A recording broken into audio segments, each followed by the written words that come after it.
Two coaches were at the centre of major events throughout round 20. The Demons, with their statement on Friday night, was led by Jack Viney too. Over in the West, their credentials absolutely reaffirmed. While Brisbane went to the MCG and put 42 points on Richmond early and looked away, only to be swallowed up by the Tigers late and lose a place in the top four as a result. So Chris Fagan and Simon Goodwin are with us on Coaches Night. Chris, great to have you with us. Thanks, Jared. Mark. Simon, nice to have you at the desk. Jared, Robbo, good to be here. All right, so the post-mortem, Chris, how do you approach the day after? What have you been through? Yeah, so we won't meet with the players until tomorrow morning, but obviously had a look at the tape. It was with mixed emotions that I watched it, because I thought in the first half we played our best football for the season easily. It was really outstanding brand that we played, both offensively and defensively, and then the Tigers were able to work their way back into the game in the second half, and we end up losing by not much, but pretty disappointing result in the end after a really positive start, but something I think we can build on. When you lose momentum and lose control of the game, Fags, which happened yesterday, is it the job for the coach and the coaching staff to arrest that momentum, or is it a job for the leaders on the ground to take care of their business? Because the question is, has the Lions got enough leaders on the ground to say, right, this is what we have to do? It's a combination of both, Robbo. You know, you want your leaders to stand up in those moments and understand what needs to be done, and we certainly do a lot of work with our leaders around that. And then from the coach's box, we might try to do some things tactically that might help that process. So, I mean, our leaders have been good at that in the past in a number of games. Yesterday we came up a little bit short, but confident that we've got the players who can make those calls out on the field and get it right. Do you listen to the outside noise? And I ask that question, Fags, because the post-mortem from all analysts, or most analysts, Brisbane can't win it. They just cannot win the flag anymore, even though you pushed Richmond really, really hard in a half. What do you say to that? Does that worry you? Does it frustrate you? Do you address that with the players' confidences? No, I understand that people want to comment on the game and that they've got to have strong opinions, because that's why people want to watch and listen to media. So fully understand that, but we can't get caught up in that. I mean, this time last year, I think we had to win our last 3 games to finish in the top 4, and even that wasn't guaranteed. I think that happened in the last 2 minutes of the game. So you know, you just take each week as it comes. It's a really tough and tight competition, and if we can get back to our really best form, which we showed a strong glimpse of yesterday in the first half, then there's no reason why we can't be really competitive come September. You know, we're not a perfect team. We've got strengths and weaknesses like every other team, but when we play at our best, we're pretty hard to beat, as people saw in the first half yesterday. The boldest voices, Simon, were prepared to almost put the pen through Melbourne's premiership credentials. Are you taking any of that in? Oh, not at all. No, very similar to Chris. You know, I think, you know, you get judged on over a period of time, but also there's a reaction externally from a week-to-week perspective. And, you know, our turn was in the last few weeks, but internally we know we're tracking in the right direction. You know, since the bye, we've won 4 out of the last 6. And we think we've been able to adjust and make some changes in our game that we'll think will stand up at the end. So, yeah, I think there's a reaction from a weekly perspective, but we generally look at it from a bit bigger picture than just that. So when did you know? So you leave Melbourne, everyone's going, oh, Melbourne, Melbourne, Melbourne, and we're looking at them. You're not in the groove that you want to be. Did you know? When did you realise that, yes, your team had found the Melbourne groove? If Damien Hardwick says the Richmond way, the Melbourne groove. When did you know you could see it or feel it in the game? I think we played a game up against Port Adelaide a few weeks ago in Alice Springs, and there were some really good signs in that game that we're starting to get back to some of the form that we know we can play. The Bulldogs game was very disappointing, but in the first 5 minutes on the weekend, the first 10 minutes, you could see there was a real intensity and urgency about the way we defend. In what? In the contest, in or what? Contest and the way we defend it. You know, our game is underpinned by that you know, and we've built that over a period of time, and you could see that intensity and urgency in our players, and you know, through their training and the lead up to the game, and obviously came out and produced it really early in the game, and that breeds belief, it builds confidence, and we're able to sustain it for 4 quarters right through the game. It's a team effort, but you've got to have individuals who lead the way. There was some footage of you hugging, kissing, whatever you do to Jack Viney.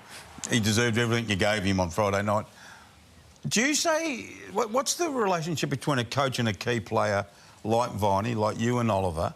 What you and Jack in a game like that, what do you say to him, or what do you ask of him before the game? Oh, you rely on your leaders a lot, and Jack's one of those guys, and you want your leaders to have their strengths that thrive and to execute their role to a really high level, and Jack's built for those type of games. He's built for the contest, he's built for big-time footy, and he's able to execute again on Friday night, and he's an exceptional leader of our footy club because he does it in the moments that matter, and he does it in games that matter, and he plays the right way, and we're really proud of him.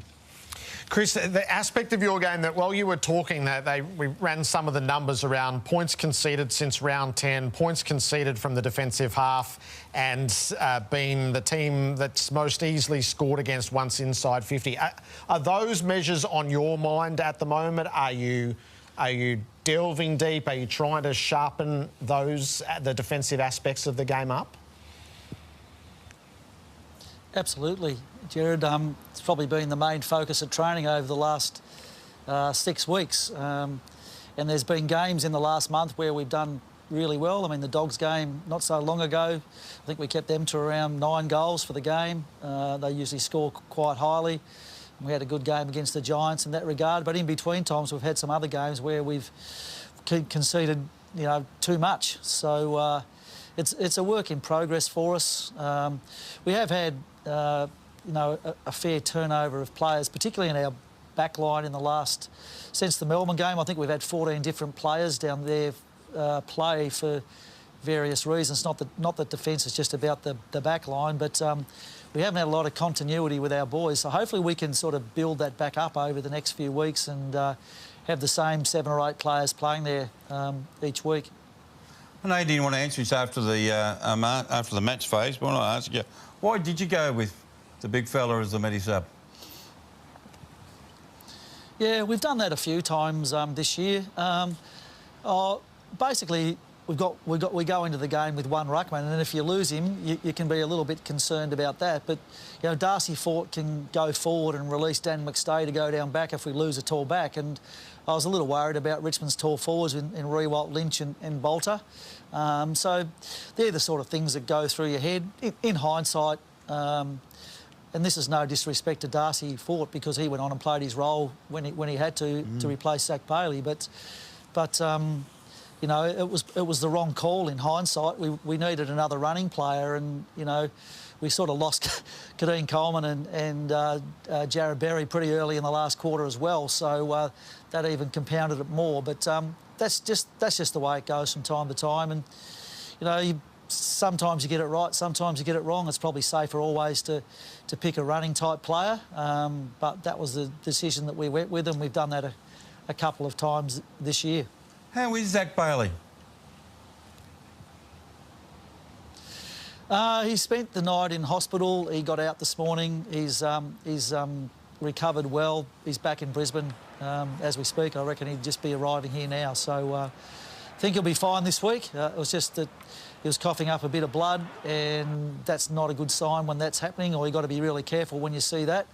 But as it turned out, it wasn't anything of huge significance, which is more than anything pleasing for Zach and his health.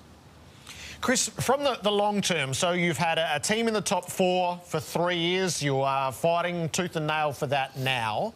Are you unconditionally committed to coaching the Lions next year?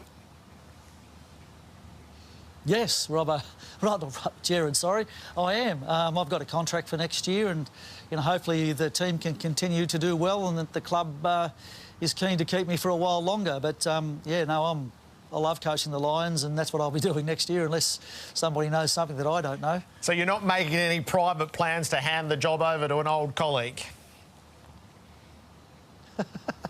Well, it's not my job to hand over in the first place, so no is the firm answer to that question.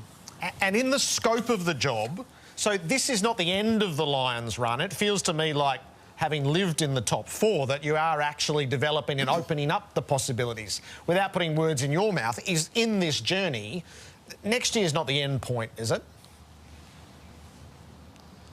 No, not as far as I'm concerned. I'd, just take each year as it comes and do the best job that we can. I think the group that we've got here, their best football is definitely ahead of them. I know it sounds like, oh, you've been in the top 4 the last 3 years, and maybe we get there again, and that maybe your time is passing you by. But we've got a young group who are developing and getting a great range of experiences at the moment, and some of them is disappointment, but that's what hardens you and makes you better when the time comes. And Goody's only too familiar with that process. Sometimes you just got to go through it. You just can't go, straight through, nice trajectory, straight to the top, win the premiership. It takes time and effort. They're hard to win, very, very hard to win, and often the last few steps are the toughest. How's your contract going? If we're going to be talking contracts, we might as well throw yours on just the... locked away. I just locked away for a couple of years. For a couple more? Couple more. Is it a hard job, coaching? We've got a couple of minutes here to talk about it.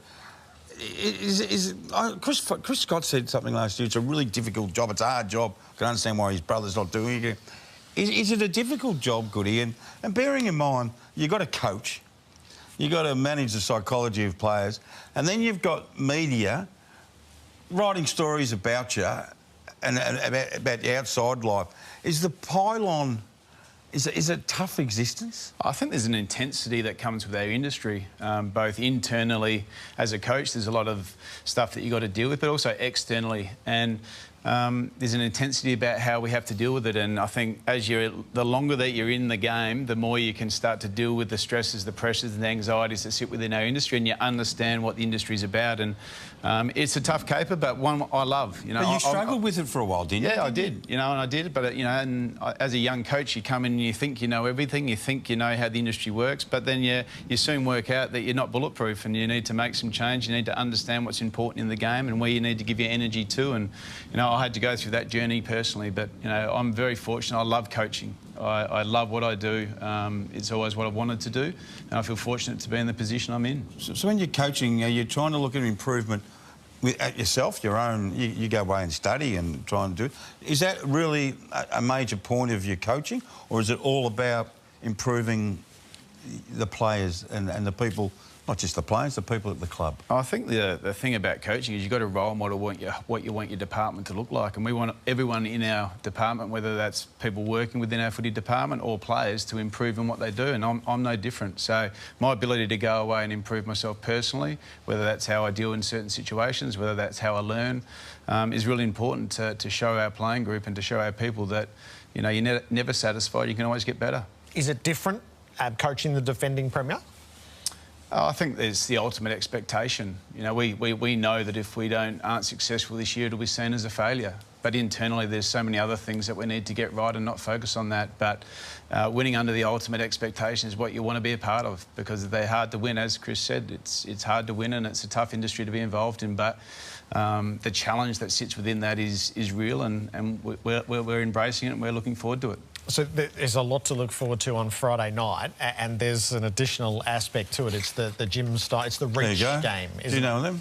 What are we doing with these? We're putting them on, are we? Well, be like Jim is the motto, and rather cleverly, the QR code's right there on the badge. Yeah, look, it's a great cause. Jim has left an amazing legacy, not only for our footy club, but for the community. The Reach Foundation is just such an inspirational foundation where it helps troubled youths and helps adolescents find their way through a really difficult part of their life. And it's important for us and important for everyone to keep Jim's legacy going, and it's a great game to be a part of, and we're looking forward to Friday night and everyone donating kindly.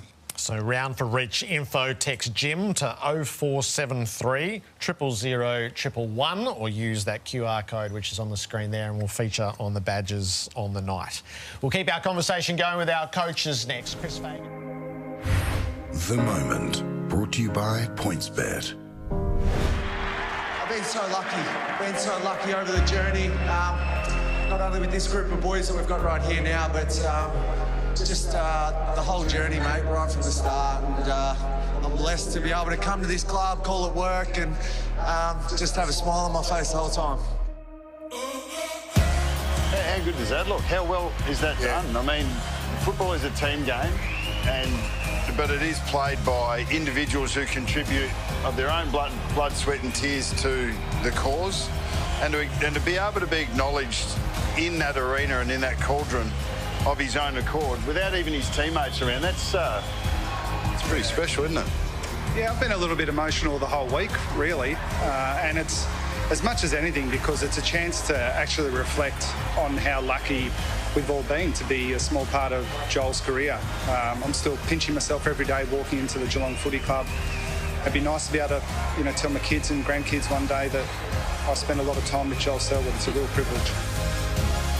Every club seeks to honour its greats, and Geelong, it was their turn on Saturday night. What do you think looking at those scenes, Simon? Oh, it's just brilliant for our game. You speak about legacy and what Joel Selwood's been able to create down at Geelong for the community and the respect that they show him and how much he's loved by his players and club internally. He's just a special player and has enormous success for one club.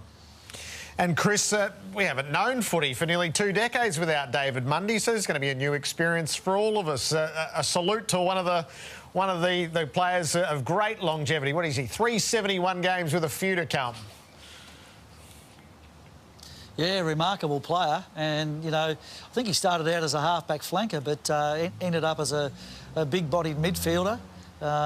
His kicking ability has always been the standout for him, and he's always been a really good endurance type of player and pretty special around the stoppages. So he's had a great career, and he deserves every accolade that comes his way, as Shane Edwards did yesterday, who played his 300th game with the Tigers. Pretty understated sort of a guy, but he gets the job done, and I'm sure he is pretty pleased. I wasn't pleased, but I'm sure he is pretty pleased the Tigers won yesterday. You both got a couple of players you might believe and might be staying. They've been in the media for quite some time, McStay and Jackson. Have you have put yourself in a situation where you've said to Luke, let's have a chat. If you're leaving, it's okay. It's okay. I need you for 8 weeks, 10 weeks. I said the same thing about McStay in Brisbane. Have you had to have that, or have you had that conversation with Luke about just focusing on the next period of time before he makes a decision? Yeah, look, I've had some great chats with Luke and some real honest chats about we just want him to perform for the Melbourne Footy Club, however long that may be. And that's what our focus has been, whether that's 10 weeks, whether that's the next 10 years. And he's been really open about having those discussions, and he's fully committed to Melbourne for that period of time. And our responsibility as a club is to be mature in our approach towards that and get the best out of Luke for however long he's at our footy club. And those conversations have been had with Luke. He's embraced it. He needs time to make his decision. And so you don't know? No, we don't know. Max was really strong on it today. I don't know if you heard what Max said. I think when you listen to Max, we actually don't know what the situation looks like, and we've said to Luke all along, you take as much time as you need. This is a big decision. He's 21. He's got a chance to go home at some stage throughout his career, and he's got a footy club that he loves at the moment. So it's a big decision for him to make. Have you had a similar conversation with Daniel McStay, Fags? Yeah, Rob, I've had a couple of chats to Daniel during the season, much the same as Goody. I mean, these are challenging times for players, and they've got to make decisions about their futures. And I just wanted to make sure that Daniel felt supported, and also to encourage him that he just play the best football he can for the rest of the year, and whatever decision he makes at the end, he makes. Hopefully, he decides to stay with the Lions, but if he doesn't, he's given us great service, and we're grateful for what he's contributed to the club. Chris, would we benefit from a system that allowed the player to make his intentions known and then put it all aside and settle back into the task at hand? It probably seems the mature way to do it. I just don't know whether we're ready for that, and whether all clubs will be comfortable. I mean, some players might feel like if they say they're going, that would, endanger their chances perhaps for selection for the rest of the year, or the club might turn in a different direction. I don't know whether we've arrived at that level of maturity with football yet. I'd like to think so. Certainly at our club, I think that's the case. I'd be interested to see what Goody thinks about that, but that's the way I look at it. Yeah, I think from our perspective, we're sort of at that stage as well where we'd hope that players feel comfortable to have those type of conversations internally. And as I said, that's, in the end, that's how our industry works. Players move clubs, and clubs will find ways to, get their club better themselves. So to have those conversations is fine, but really it is about how we maximise performance internally, and that's all we do think about as coaches. And if Adam Muse happened to get the GWS job, he would stay on as assistant coach all through this finals series? Yeah, absolutely. He's passionate about what he's doing at Melbourne right now, and clearly, if he's fortunate enough to get the GWS job, we'd you don't kick him out and say, see you later? Absolutely, no. He's committed to Melbourne right through to this end of this season, and would be very proud of Adam if he was happy to get that GWS job. I want to go to an incident with Fags, if I can. Fags, yesterday, last thing on this last moment on the game yesterday, Dermot Brereton spoke brilliantly last night about the incident in the last quarter where a free kick was paid for a push in the goal square when the ball went through. I think it was Link McCarthy's goal. How did that sit with you? Because Dermot said, and I agree with him, so much happens in goal squares as balls go over their heads, and he got pinged for a free kick for a push. What was your reaction? Serge Segan, a day later, what's your thoughts on that decision? Yes, I was a little confused at the time because I didn't actually see the free kick. But I did see that the umpire had called for a score review, and I was looking up at the screen and thinking that's a goal, which would have been pretty handy at the time. So I was a little confused about what was going on when I saw the free kick being paid, because I wondered, well, what do we have a review for? So I did check in with the official that sits between the two coaches' box post-game, and he did explain it to me in that I think it was an umpire. One umpire saw and paid the free kick, whereas the other umpire was communicating with the goal umpire who'd called for a review. So looking at it today, the umpire paid a push in the back. It was arguably there, I suppose, but I could see why things panned out the way that they did. Yeah, so I understand it fully, and I've got no problems with it. You've got a future in diplomacy, international diplomacy, with that sort of line. Yeah. They're big games ahead. Chris, the very best of luck on Sunday against Carlton. So a couple of angry teams to go at it with big stakes to play for. Yes, both teams will be no doubt at their best, and it'll be a great clash. There's a big final series before the finals this year, really, isn't it? And this might be the biggest Melbourne-Collingwood game for generations. Yeah, it's going to be a cracker. Collingwood have won 10 in a row. We're hoping to get 85, 90,000 at the MCG, and it's it's not too often you get second v third, round 21 at the MCG with 85, 90,000. So we're looking forward to it. Good to have you here, Simon Goodwin and Chris Fagan, with us on.